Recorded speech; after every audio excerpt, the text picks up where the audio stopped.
ನನ್ನ ಹತ್ರ Hero Honda Splendor ತಗೋಬೇಕು ಅಂದ್ರೆ ಡೌನ್ ಪೇಮೆಂಟ್ಗೆ 25,000 ರೂಪಾಯಿ ಕಾಸಿರ್ಲಿಲ್ಲ. ಇವತ್ತು 2 ಕೋಟಿ ರೂಪಾಯಿ BMW ಕಾರ್ ಆಚೆ ನಿಲ್ಸಿದ್ದೀನಿ ಮಗ. ವ್ಯವಸ್ಥೆ ಮೇಲೆ ಕೋಪ ಇದ್ರೆ UPSC ಕ್ರ್ಯಾಕ್ ಮಾಡಿ ಅಡ್ಮಿನಿಸ್ಟ್ರೇಷನ್ ಬಂದು ನಿಮ್ ತಾಕತ್ ತೋರಿಸು. ಸೋಷಿಯಲ್ ಮೀಡಿಯಾದಲ್ಲ ಮಗನೇ. ಸೂಸೈಡ್ ಮಾಡ್ಕೊಂಡು ಸತ್ತ ಇದ್ರೆ ಮತ್ತೆ ಹುಟ್ಟಿಯಾ LKG ಇಂದ ಆಗ್ತಾರೆ. ಬೇಕಾ CBSE ಬೇರೆ LKG ಇಂದ. ನೀನು ಬಾರ್ಬ್ಯಾನ್ ಹುಡುಗ 1 ಲಕ್ಷ ಒಟ್ಟಿಗೆ ಒಂದು ತಮಾಷೆನೇನೋ ಲಾಸ್ಟ್ 22 ಡೇಸ್ ಹೆಂಗ್ ಬೈದ್ರು ಗೊತ್ತಾ ನನ್ನ ಸೋಷಿಯಲ್ ಮೀಡಿಯಾದಲ್ಲಿ. ನಿನ್ ಚಿಕ್ಕ ವಯಸ್ಸಲ್ಲಿ ಇದ್ದಾಗ ನಿಮ್ಮ ಅಪ್ಪ ನಿನ್ನ ಬೈಕಲ್ಲಿ ನಿಮ್ ತಂದೆ ಮುಂದೆ ಕೂರಿಸ್ಕೊಂಡು ಊರೆಲ್ಲ ರೌಂಡ್ ಹಾಕಿದ್ರು. ಬೆಳದ ಮೇಲೆ ನಿಮ್ ಹುಡುಗ ನಿನ್ನ ಬೈಕಲ್ಲಿ ಹಿಂದೆ ಕೂರಿಸ್ಕೊಂಡು ರೌಂಡ್ ಹಾಕ್ತಾನೆ. ಯಾಕೆ ಗೊತ್ತಾ? ನಿಮ್ಮ ಅಪ್ಪ ನಿನ್ ಮುಂದೆ ಇರ್ಬೇಕು ಅಂತ ಆಸೆ, ನಿಮ್ ಹುಡುಗ ನಿನ್ ಹಿಂದೆ ಇರ್ಬೇಕು ಅಂತ ಆಸೆ. ಈ ವಾಸ್ತವ ಅರ್ಥ ಮಾಡ್ಕೊಳ್ದೆ ಅಪ್ಪ ಅಮ್ಮನೆಲ್ಲ ದೂರ ಮಾಡ್ಕೋಬೇಡ್ರಮ್ಮ, ಬದುಕೋದು ಕಷ್ಟ. ನೀವೇನಾದ್ರೂ ಒಂದು ಅರ್ಧ ತಾಸು ಮನೆಗೆ ಲೇಟ್ ಹೋದ್ರೆ ನಿಮ್ಮ ಅಮ್ಮ ಬೇಗ ಫೀಲ್ ಆಗ್ತಿಲ್ಲ, ಏನಮ್ಮ ನನ್ನ ಮೇಲೆ ನಂಬಿಕೆ ಏನು ಅಂತ.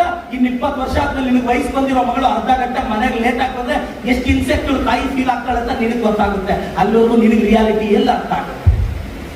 ನಂಬ್ತಿರೋ ಇಲ್ಲೋ 100 ಜನ ನನ್ನ ಸ್ನೇಹಿತರು ಆಗುತ್ತೇನೋ ತಮಾಷೆನೇನೋ. ನಿಮ್ಮ ಮನೆಯಲ್ಲಿ ಪಂಚಾಯತಿ ಎಲೆಕ್ಷನ್ ಯಾರು ನಿಂತಿಲ್ಲ, ಫ್ಯಾಮಿಲಿ ಬ್ಯಾಕ್ಗ್ರೌಂಡ್ ಇಲ್ಲ, ಅಪ್ಪ ಅಮ್ಮ ಇಲ್ಲ, ನೀನು ಬಾರ್ಬ್ಯಾನ್ ಹುಡುಗ 1 ಲಕ್ಷ ಒಟ್ಟಿಗೆ ಒಂದು ತಮಾಷೆನೇನೋ ಲಾಸ್ಟ್ 22 ಡೇಸ್ ಹೆಂಗ್ ಬೈದ್ರು ಗೊತ್ತಾ ನನ್ನ ಸೋಷಿಯಲ್ ಮೀಡಿಯಾದಲ್ಲಿ.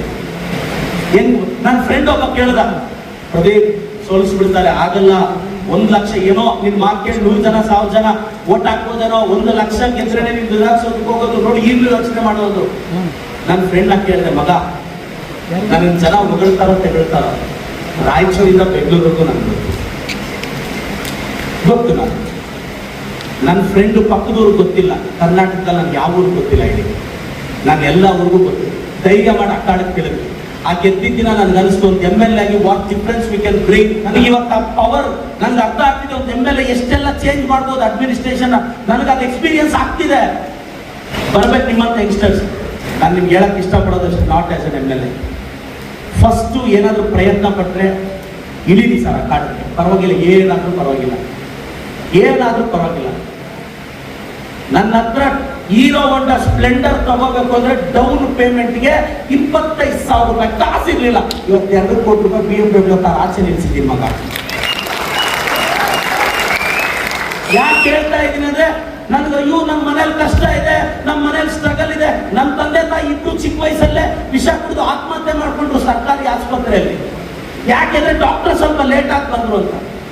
ಇವತ್ತು ನನ್ನ ತಾಲೂಕು ಸರ್ಕಾರಿ ಆಸ್ಪತ್ರೆಯಲ್ಲಿ ಡಾಕ್ಟರ್ 5 ನಿಮಿಷ ಲೇಟ್ ಆಗಿ ಬಿಡದೆ ಬರೋ ಇನ್ ಟೈಮಿಗೆ ಬರೋದು ನೋಡ್ಕೊಳ್ಳೋ ಪ್ರಯತ್ನ ಪಡ್ತಿದ್ದೀನಿ ನಾವು. ವ್ಯವಸ್ಥೆ ಮೇಲೆ ಕೋಪ ಇದ್ರೆ UPSC ಕ್ರ್ಯಾಕ್ ಮಾಡಿ ಅಡ್ಮಿನಿಸ್ಟ್ರೇಷನ್ ಬಂದು ನಿಮ್ ತಾಕತ್ ತೋರಿಸು. ಸೋಷಿಯಲ್ ಮೀಡಿಯಾದಲ್ಲ ಮಗನೇ. ಬಾ ತಂದಿದ್ರೆ KPSC ಕ್ರ್ಯಾಕ್ ಮಾಡಿ ನೀನು ಬಾ, ನಮ್ಮ ಜೊತೆ ನಿಂತ್ಕೊಂಡು ಕೆಲಸ ಮಾಡೋ.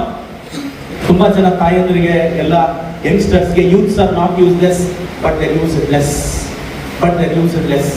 ನಿಮ್ ಕೇಪಬಿಲಿಟಿ ನಿಮ್ಗೆ ಗೊತ್ತಾಗ್ತಿಲ್ಲ. ತುಂಬಾ ರಿಯಾಲಿಟಿಯಲ್ಲಿ ಬದುಕಿ 70, 80, 90, 100 ನೆಮ್ಮದಿಯಾಗಿ ಬದುಕಿ ಒಂದಿನ ಹೋಗ್ತೀವಿ. ರಿಯಾಲಿಟಿಯಲ್ಲಿ ಬದುಕಬೇಕು. ಭಯ ಆಗಿತ್ತು ಸಾಯ್ಬಾರ್ದು, ದಿನಕ್ಕೆ 10 ಸಲ ಸಾಯ್ಬಾರ್ದು ಮಗನೇ. ನೀವೆಲ್ಲ ಸತ್ತು ಮೇಲೆ ಬದುಕಬೇಕು ಅಂತಿದ್ದೀರೇನೋ, ಆದ್ರೆ ಬದುಕಿದಾಗ ಸಾಯ್ತಿದ್ದೀರಾ. ಡಿಪ್ರೆಷನ್ ಇಂದ ಕಳೆದಿರೋ ದಿನಗಳಿದೆಯಾ ನಿಮ್ ಲೈಫ್ ಅಲ್ಲಿ? ಇಲ್ಲ. SSLC ಏನೋ ಕಳೆದು ಕಟ್ಟೆ ಹಾಕ್ಬೇಕು ಅನ್ಕೊಂಡ್ರಿ, ಆ ಸೈಬರ್ ಸೆಂಟ್ರಲ್ ರಿಸಲ್ಟ್ ಶೀಟ್ ನೋಡಿದ ತಕ್ಷಣ ಹೋಯ್ತು ಕನಸುಗಳೆಲ್ಲ. ನಾನು ಏನು ಅಂತ PUC ಅಲ್ಲಿ ತೋರಿಸ್ತೀನಿ ಅಂತ ಡಿಸೈಡ್ ಮಾಡಿದ್ರಲ್ಲ, PUC ಏನಾಯ್ತು ಸರ್? ಅದು ಹೋಯ್ತಲ್ಲ. ಅದಾದ್ಮೇಲೆ ಡಿಗ್ರಿಗೆ ಬಂದ್ರಲ್ಲ ಇಂಪ್ರೂವ್ ವಾಟ್ ಬಂದ್ರಿ, ಅಲ್ಲೂ ಹೋಯ್ತು. ಈಗ ಕೂತಿದ್ದೀರಾ ಏನಾದ್ರು ಮಾಡ್ತೀನಿ ಅಂತ. ನಾಳೆ UPSC KPSC ಯಾವ್ದಾದ್ರು ಆಗ್ಲಿಲ್ಲ ಅಂದ್ರು ಮತ್ತೆ ಒಂದನ್ನು ಬಿಟ್ಟು ನಾಳೆ ಎಕ್ಸಾಮ್ 1 ಅಟೆಂಪ್ಟ್ 2 ಅಟೆಂಪ್ಟ್ ಫೇಲ್ ಆದ್ರು ಕೆಲವರು ಹುಡುಗಿರು ಎಲ್ಲ ನನ್ನ ಮನೇಲಿ ನಿನ್ ಮುಖ ತೋರಿಸ್ತೀನಿ ಸತ್ತು ಹೋಗ್ತೀನಿ ಅಂತ ಸೂಸೈಡ್ ಎಲ್ಲ ಮಾಡ್ಕೋಬೇಡಿ. ಸತ್ತೋದ್ರೆ ಮತ್ತೆ ಹೋಗ್ತೀರಾ, LKG ಇಂದ ಹಾಕ್ಬಿಡ್ತಾರೆ. ಸೂಸೈಡ್ ಮಾಡ್ಕೊಂಡು ಸತ್ತ ಇದ್ರೆ ಮತ್ತೆ ಹುಟ್ಟಿಯಾ LKG ಇಂದ ಹಾಕ್ತಾರೆ. ಬೇಕಾ CBSE ಬೇರೆ LKG ಇಂದ. ಬೇಡ PSI ಬೇರೆ ಕಟ್ ಆಫ್ ಜಾಸ್ತಿ ಹೋಗುತ್ತೆ. ಎಲ್ಲರೂ ನಮ್ಗೆಲ್ರಿಗೂ ಸ್ಪಾರ್ಕ್ ಇರುತ್ತೆ, ಆ ಟೈಮಲ್ಲಿ ಮಾಡಬೇಕು ಅಂತ. ನಾನು ಕರ್ನಾಟಕಕ್ಕೆ ಮೋಟಿವೇಟ್ ಮಾಡಿ ಆ ಮೋಟಿವೇಶನ್ ನನಗೆ ಅಪ್ಲೈ ಆಗಿ ನನ್ನ ಜೀವನದಲ್ಲಿ ನಾನು 2 ಸಲ ಗೆದ್ದೆ. ನಾವೆಲ್ಲ ರಾಜಕಾರಣಕ್ಕೆ ಹೊಸಬ್ರು, ನಾನು ರವಿ ಅಣ್ಣ ಹತ್ರ ಹೋಗಿ, ಹಣ ಬಡವರಿಗೆ ತುಂಬಾ ಕಷ್ಟ ಇದೆ, ನಾನು ಹಳ್ಳಿ ವಿಸಿಟ್ ಹೋಗ್ತೀನಿ, ನಮ್ಮೂರಿಗೆ ನಮ್ಮ ಶಾಸಕ ಅಂತ. ಬೆಳಗ್ಗೆ 7 ಗಂಟೆಗೆ ಒಂದು ಹಳ್ಳಿಗೆ ಹೋಗಿ ಚಾಪೆ ಹಾಕೊಂಡು ಎಂಟೈರ್ ಬ್ಯೂರೋಕ್ರಸಿನ ನೆಲದ ಮೇಲೆ ಕೂರ್ಸ್ಕೊಂಡು ಅಡ್ಮಿನಿಸ್ಟ್ರೇಷನ್ ಮಾಡ್ತೀನಿ. Entire bureaucracy make to sit ಆ ನೆಲದ ಮೇಲೆ ಕೂರಿಸಿ ಅಡ್ಮಿನಿಸ್ಟ್ರೇಷನ್ ಮಾಡಿಸ್ತೀನಿ. ಎಷ್ಟೋ ಹಳ್ಳಿ ಹೋದಾಗ, ಸ್ವಾಮಿ ನಮ್ಗೊಂದು ಬೋರ್ ಹಾಕೊಡು, ನಮ್ಮ ಮಕ್ಕಳನ್ನ ಓದಿಸ್ಕೊಂತೀನಿ ಅಂತಾರೆ. ಒಂದು 15-20-30 ಜನ ನಮ್ಗೊಂದು ಬೋರ್ ಹಾಕ್ಸ್ಕೊಡು ಅಂತ.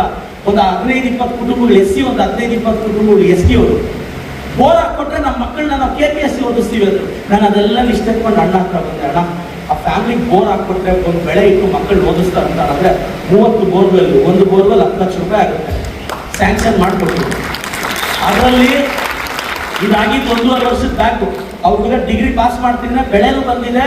ಅವ್ರೀಗ KPSC ಟ್ರೈನಿಂಗ್ ನಾನು ಕಳಿಸ್ತೀನಿ ಸರ್, ನಮ್ಮ ಹುಡುಗನ ಓದ್ಕೊಂಡು ಬರ್ತಾನೆ ಅಂತ. ಒಂದು ಪೊಲಿಟಿಕಲ್ ಡಿಸಿಷನ್ ಎಲ್ಲಿ ಯಾರನ್ನ ಬರೋದು ಚೇಂಜ್ ಮಾಡೋಕ್ಕೋ ಗೊತ್ತಿಲ್ಲ. ಎಲ್ಲ ಒಳ್ಳೇದಾಗಲಿ. ಬಹಳಷ್ಟು ಜನ ನಮ್ಮ ರಿಸೋರ್ಸ್, ವಿಶೇಷವಾಗಿ ನಾನು ನಮ್ಮ ವೇದಿಕೆಯಲ್ಲಿರೋ ನಾನು ಗುರೂಜಿಯವರು, ವಿನಯ್ ಗುರೂಜಿಯವ್ರ ಬಗ್ಗೆ ಹೇಳಬೇಕು. ಅವರು ಕಳೆದ 3-4 ವರ್ಷದಿಂದ ಅವರ ಆಶೀರ್ವಾದ ಸತತವಾಗಿ ನನ್ನ ಮೇಲೆ ಇದೆ. ಆ ಮಠದ ಕೆಲವು ವಿದ್ಯಾರ್ಥಿಗಳನ್ನ ಕಳಿಸಿದ್ರು ಗುರೂಜಿಯವರು.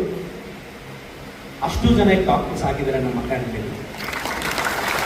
ಗುರೂಜಿಯವರು ಹೇಳ್ತಿದ್ರು ಡಾಕ್ಟ್ರೇ ಆಗಲ್ಲ ಅಂದ್ಕೊಂಡಿದ್ವಿ, ಅವ್ರು ಡಾಕ್ಟರ್ ಆದ್ರು. ನಾನು ಥ್ಯಾಂಕ್ ಯು ರವಿ ಅಣ್ಣ. ರವಿ ಅಣ್ಣ ನನ್ನ ಒಡ ಹುಟ್ಟಿದ ಅಣ್ಣರಿಗಿಂತ ಹೆಚ್ಚು. ರಾಜಕೀಯದಲ್ಲಿ ನನಗೆ ಖಂಡಿತವಾಗೂ ಕನಸಿದೆ.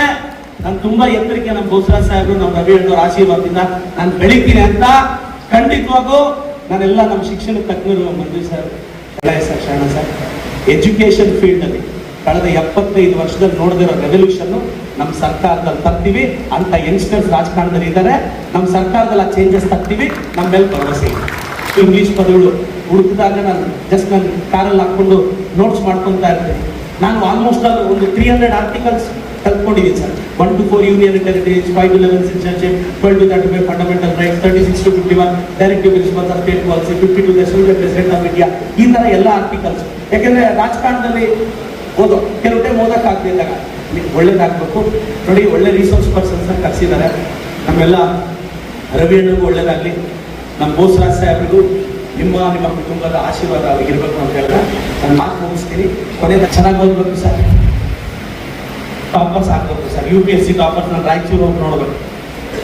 ನಾನು ಇವತ್ತು ನನ್ನ ರಾಜಕಾರಣದಲ್ಲಿ ನನಗೆ ತುಂಬ ಒಳ್ಳೇದು ಬಯಸ್ತಿರೋ ನಮ್ಮ ಬೋಸರಾಜ್ ಸಾಹೇಬ್ರ ಕುಟುಂಬ. ಅವ್ರ 79ನೇ ಹುಟ್ಟುಹಬ್ಬ. ನಿಮ್ಮ ಚಪ್ಪಾಳೆ ಮುಖಾಂತರ ಸರ್ಗೆ ವಿಷಯ ಹೇಳಿದ್ದೀನಿ.